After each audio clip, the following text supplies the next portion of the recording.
13살 딸아이가 겨울에 그 스키를 타는 중에 사고가 나서 아이가 목숨을 잃었어요. 부모는 갑작스러운 이 딸의 죽음에 너무나 큰 충격과 고통으로 인해서 참 견딜 수 없는 슬픔의 시간을 보내게 되죠. 하지만 딸의 죽음을 헛되이 하고 싶지 않은 이 부부는 고심 끝에 딸의 장기를 기증하기로 결정했습니다. 딸의 심장은 5년 정도 심장병에 걸려서 누워있는 것 외에는 아무것도 할 수 없는 어떤 여인에게 이식이 되었습니다. 딸의 심장을 기증한 이 어머니는 이식받은 여인을 찾아갔어요. 두 여인은 만나자마자 무엇인가 서로 통하는 한 마음 때문에 서로 끌어안고 한참을 울게 되죠. 잠시 후에 심장을 이식받은 여인은 청진기를 자기의 가슴에 대고 그 부부에게 심장의 소리를 들려주었어요. 그것은 건강한 심장 박동의 그 숨소리를 잘 듣게 되었습니다. 그리고 그 심장 박동의 그 소리가 자기 딸의 심장인 것이 확인되어지잖아요. 얼마나 감격스러운지요. 비록 다른 사람의 몸 안에 있지만 그러나 그 심장은 딸의 심장인 거예요. 더 이상 딸을 볼 수는 없지만 딸의 생명의 흔적이 그 여인을 통해서 계속 이어지는 것을 볼 때 얼마나 마음 가운데 큰 위로가 되는지, 그리고 그 여인이 자기 가족같이 생각이 되는 거예요. 여러분, 우리 하나님도 말이죠, 자기 아들의 심장을 우리에게 주시는 구약의 말씀이 있어요. 에스겔 36장 26절, 또 새 영을 너희 속에 두고 새 마음을 너희에게 주되 너희 육신에서 굳은 마음을 제거하고 부드러운 마음을 줄 것이며, 새 영을 하나님께서 우리 속에 두고 새 마음을 우리에게 준다, 그렇게 말씀하고 있죠. 너 육신에서 굳은 마음을 제거하고 부드러운 마음을 준다. 이 말씀은 말이죠, 죄로 인해서 죽은 우리 영혼의 심장을 살아있는 예수의 심장으로 이식한, 그래서 우리에게 새 영, 새 생명을 선물한 하나님의 축복의 말씀이죠. 하나님께서 우리의 심장 소리를 듣게 되어지면 우리를 너무나 사랑하셔서 우리를 위해 목숨을 내어주신 그 아들 예수의 심장 소리를 듣게 되는 거죠. 내 아들 예수가 너를 위해 죽었지. 내 아들 예수의 그 사랑을 믿은 너에게 내가 내 아들 예수를 대신하여 너를 나의 아들로 삼게 되어진다. 그래서 너를 끝까지 사랑하고 너를 영원히 용서하고 내가 너를 영원히 축복할 것이다. 이것이 하나님 우리를 구원하시는 거듭남의 메시지란 말이에요. 이것은 예수의 심장을 품은 우리를 향한 하나님의 마음인 거죠. 사도 바울은 예수님께서 자신의 내면에 자리를 잡고 자기와 함께하고 계심을 그는 느끼며 살았습니다. 바울은 자신의 삶에서 그리스도의 가르침만 붙잡고 산 것이 아니라 그분의 영향력 깊이 느끼고, 더 나아가서 예수의 존재를 자기 삶에서 임재를 가지고 살았어요. 그것은 자신의 삶에 그리스도가 들어오셨기 때문에 느끼는 그런 감격이었어요. 여러분, 우리의 삶에도 동일한 일이 지금 벌어지고 있는 거죠. 은혜가 임하여 예수 그리스도가 내 안에 들어오셨습니다. 그리스도가 강력하게 내 안에 함께 계시고 나를 인도하십니다. 예수 그리스도가 우리 안에 계시다 하는 이 말을 사도 바울은 216번 그의 서신서에서 사용했고, 사도 요한은 26번 그의 복음서와 서신서에서 사용했습니다. 예수님은 우리를 사랑하실 뿐 아니라 우리 안에 거하시며 우리와 하나가 되고자 하시는 거예요. 요한 1서 4장 15절을 보게 되었으면 누구든지 예수를 하나님의 아들이라 시인하면 하나님이 그의 안에 거하시고 그도 하나님 안에 거하느니라. 예수를 나의 구주와 주님으로 고백하는 영혼들에게 하나님이 그 안에 거하시고 그도 하나님 안에 거하는, 이런 놀라운 축복을 입게 되어지는 거예요. 다른 종교나 다른 철학은 이런 주장을 하지 않습니다. 창시자가 추종자들 안에 살고 있다, 이렇게 말하는 종교는 세상에 단 하나도 없습니다. 마호메트는 무슬림 안에 살고 있지 않습니다. 석가는 불교도 안에 살고 있지 않습니다. 그러나 우리는 예수님이 우리 안에 계심을 알고 있습니다. 골로새 1장 27절을 보게 되어지면 이 비밀은 너희 안에 계신 그리스도시니, 그리스도인은 그리스도가 우리 안에 들어와 계심을 알고 있고 그리고 느끼고 있어요. 그래서 우리는 예수 그리스도의 사람이 되어지는 거고 우리가 그분에게 속한 것을 우리가 고백하게 되어지는 거예요. 자, 그런데 여기 놀라운 것은 말이죠, 예수의 심장을 가지고 살아가는 사람은 더 이상 자기의 인생을 사는 것이 아니라 이 말이죠. 예수의 인생을 사는 존재가 된 거예요. 사도 바울은 우리 본문에서 뭐라고 외칩니까? 2장 20절에 내가 그리스도와 함께 십자가에 못 박혔나니 그런즉 이제는 내가 사는 것이 아니요 오직 내 안에 그리스도께서 사시는 것이라. 우리가 더 이상 우리의 인생을 사는 것이 아니라 예수의 인생을 산다, 그렇게 말하면 우리 마음 가운데 불편감이 일어나요. 뭔가 손해보는 것 같은 피해의식과 두려움이 일어나게 돼 있습니다. 나는 어디 갔지? 예수가 나를 위해 사는 것은 이해가 되지만 내가 왜 예수를 위해 살지? 이게 좀 뭔가 약간 속상하고 약간 아쉬운 피해의식이 일게 되어 있어요. 여러분 염려하지 마십시오.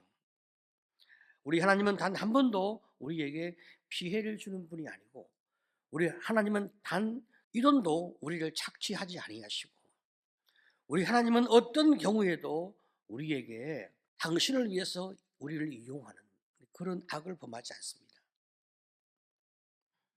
인간이 자기 욕망대로 살면 삶이 파괴되어지기 때문에 나를 구원하시고 나를 행복하게 만드시기 위해서 예수님의 길을 걷게 하시는 거예요.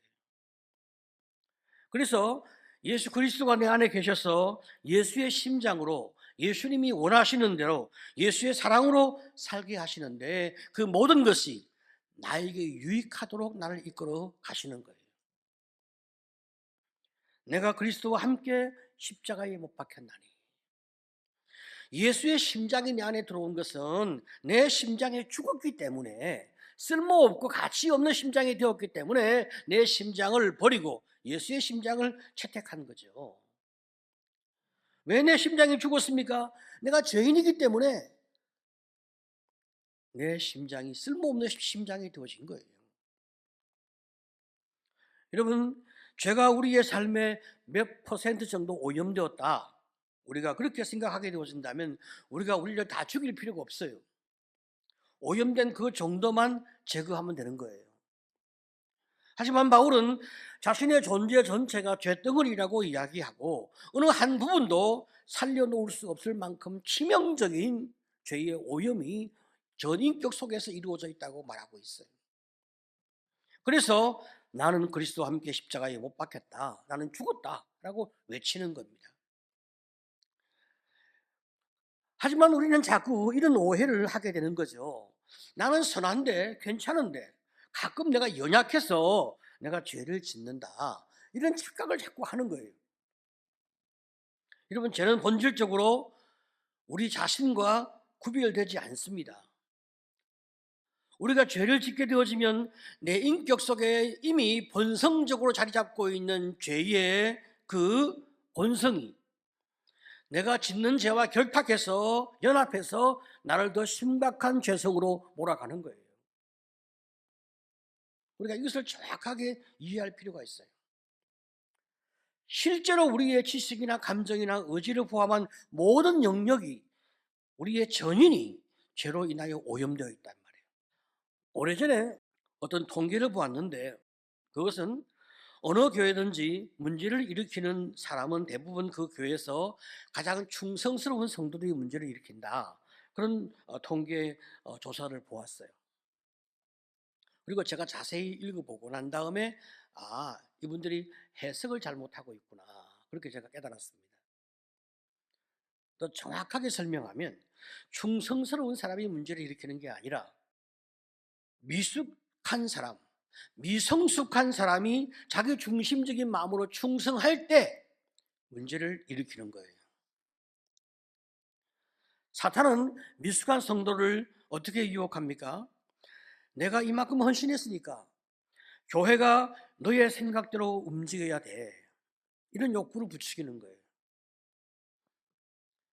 교회는 주님의 뜻을 추구하는 공동체가 되어야 되는데, 미성숙한 성도들은 자신이 교회에 애정을 가지고 교회에 충성하고 있으니까 교회가 내 뜻과 내 욕구를 반영해 주어야 한다, 그렇게 믿고 있어요. 자, 그러니까 자신의 수고가 무시되어지거나 혹은 교회가 자기가 원하는 대로 움직여지지 않는다고 생각되어지면 걷잡을 수 없는 분노와 이제 화가 일어나게 되어지죠. 이로 인하여 갈등과 분열이 만들어지게 됩니다. 여러분, 이것이 미성숙함인 거예요. 성숙한 사람은 자신이 예수와 함께 죽었다는 것을 확인하며 삽니다. 그러니까 죽은 사람은 누가 말이죠, 욕을 하고 꼬집고 송곳으로 찔려도 느낌이 없어요. 죽었으니까.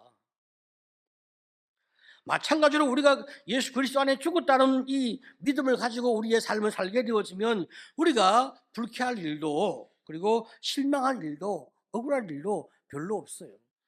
우리가 매 순간 죽어야 되는데 어떤 한순간은 잠깐 못 죽을 때가 있거든요. 그때 우리가 이런 불쾌한 혹은 실망스러운 혹은 억울한 말을 듣게 되어지면 순간 꿈틀할 수 있어요. 하지만 다시 내가 누군가 예수 그리스도 안에 죽은 사람이 아닌가, 이렇게 딱 확인하게 되어지면 다시 그 욕구가, 그 어떤 본성이 자리를 다시 잡고 숨을 죽이게 되어진단 말이죠. 우리가 무엇인가 열심히 하고 잘했고 칭찬받을 만하고 참 이렇게 높아질 만한, 인정받을 만한 어떤 수고가 있었다 하더라도 내가 그 모든 것이 나의 것이 아니라 주님이 주신 것이라고 고백하는 은혜가 있게 되어진단 말이죠. 그래서 사도 바울은 뭐라고 외칩니까? 이제는 내가 사는 것이 아니다, 그렇게 고백하는 거예요. 참으로 여러분, 이 고백은 말이죠, 우리가 얼른 듣게 되어지면 굉장한 비장한 고백 같고 자기를 완전히 없애버리는 우울하고 무거운 고백 같은 그런 오해가 일게 되어집니다. 그런 말이 아니에요.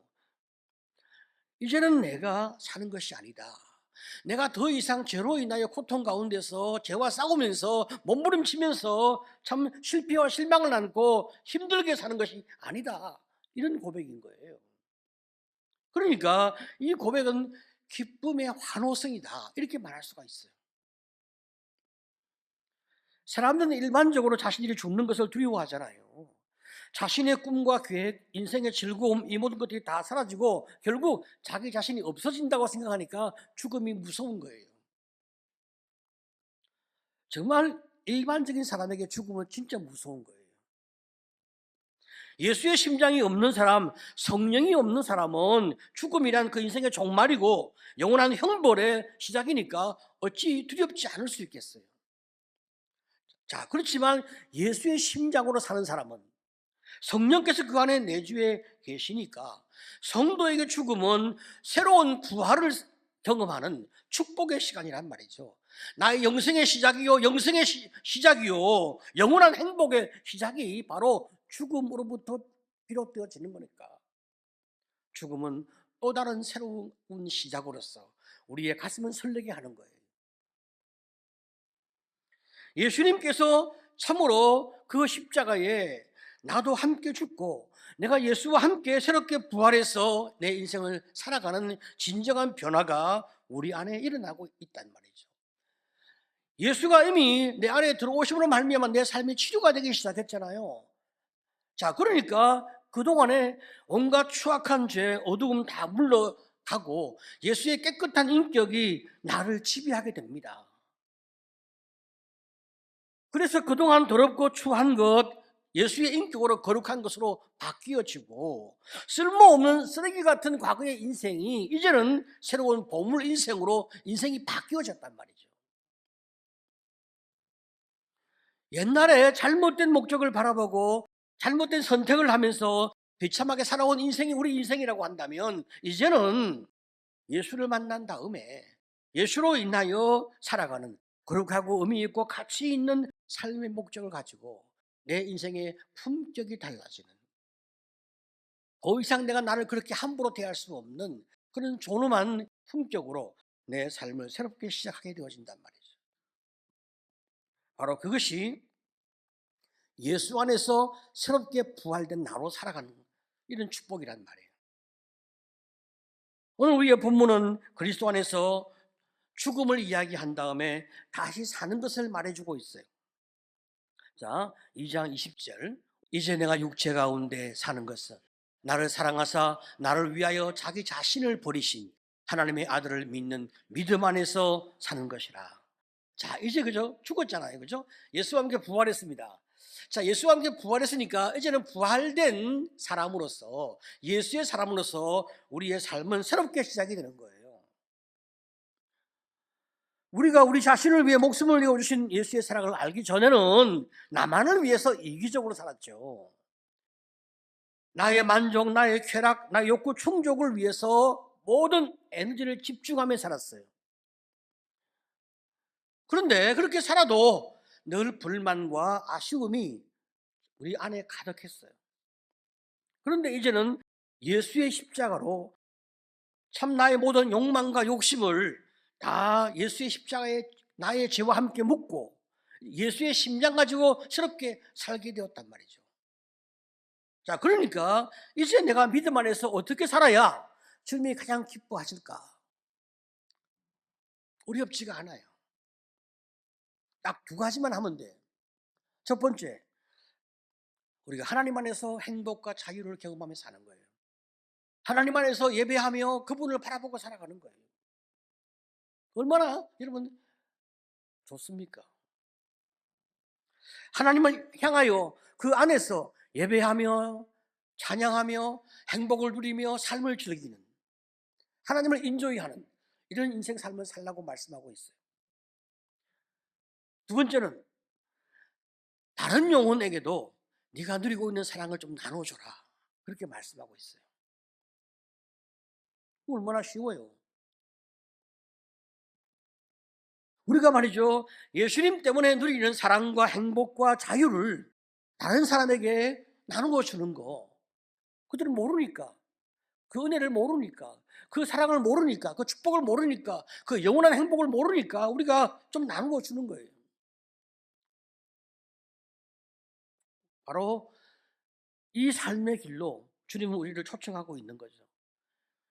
예수의 심장으로 산다, 성숙함으로 인생을 산다. 바로 그것은 우리가 주님을 위해서 무엇을 하는 것이 아니고 주님의 사랑에 우리가 무엇을 보답하는 것이 아니라 우리가 예수와 함께 사랑을 더 많이 누리는 것. 그 예수님이 너무 좋은 것, 너무 사랑스러운 것, 예수 안에 있는 내가 너무 행복해진 것, 그 예수와 함께 누리는 삶의 그 신앙의 즐거움, 그걸 인조이하는 것. 여러분, 이게 이제 주님이 우리에게 원하시는 거란 말이죠. 그 다음에 그 사랑을 나누며 사는 것. 바로 이것이 나는 죽고 예수와 함께 살아가는 성숙함인 거예요. 우리가 성숙함의 방향이 무엇이냐 이렇게 말할 때 육의 죄성, 냄새가 나고 악하고 나도 파괴시키고 남도 파괴시키려 하는 이런 처참한 처절한 이기주의, 그 자기 중심주의, 그것은 좀 버리고 못 받고 새롭게 사는 것, 나를 살리고 나를 영웅케 하고 내게 자유를 주는 예수의 심장을 가지고, 예수의 심장을 이식했으니까 그 거룩함을 가지고 살아가며 즐겁고 행복하게 살아가는 것. 오늘 어디에 있든지 간에 그 예수를 누리며 찬양하며 그분과 더불어 교제하며 살고, 그리고 그 사랑을 나누어 주는 것. 바로 여기에 하나님이 우리가 함께 하시는 하루의 승리가 있고 기쁨이 있고 행복이 있을 줄로 믿습니다. 오늘 어디에 있든지 예수 안에서 성숙의 길을 걸어가는 성도가 되시기를 간절히 축복합니다.